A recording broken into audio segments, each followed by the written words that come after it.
বুধবার চালু হচ্ছে নরসিংদী কমিউটার ট্রেন। যাত্রীদের ঈদ যাত্রায় স্বাচ্ছন্দ্য আনতে এ সার্ভিস চালু করতে যাচ্ছে রেলওয়ে।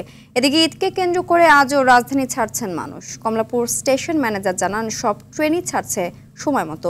আগাম টিকিট বিক্রিতেও নেই কোনো ভোগান্তি। আশিকুল আলম জানাচ্ছেন বিস্তারিত।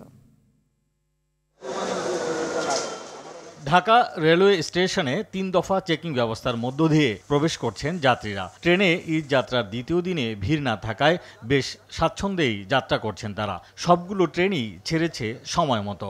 মাঝে ছুটি হয়েছে, দেশে যাচ্ছি ঈদ উপলক্ষে।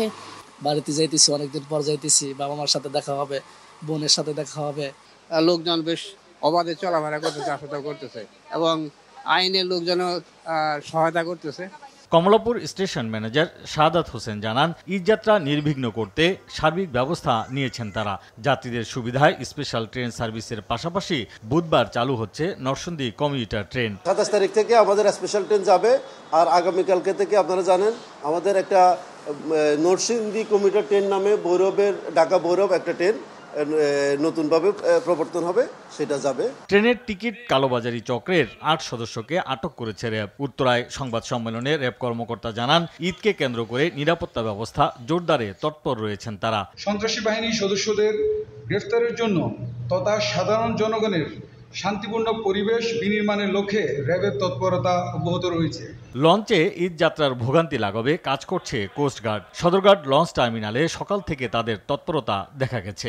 লঞ্চ ঘাট, বোট ঘাট এবং খেয়া পারাপার এবং ফেরিঘাটে সার্বিক নিরাপত্তার জন্য আমাদের কোস্টগার্ড টিম কাজ করে যাচ্ছে। এদিকে ঈদে সেনাবাহিনী, বিজিবি, পুলিশ ও র্যাবের টহল বৃদ্ধি সহ 11টি নির্দেশনা দিয়েছে স্বরাষ্ট্র মন্ত্রণালয়। নির্দেশনায় দেশব্যাপী আইন শৃঙ্খলা স্বাভাবিক রাখার বিষয়টিকে সর্বোচ্চ গুরুত্ব সহকারে বিবেচনায় নিয়ে সন্ত্রাসী কর্মকাণ্ড রোধে ইউনিফর্মধারী পুলিশের পাশাপাশি গোয়েন্দা সংস্থার সদস্য মোতায়েনের উপর জোর দিয়েছে স্বরাষ্ট্র মন্ত্রণালয়। আশিকুল আলম, RTV, ঢাকা।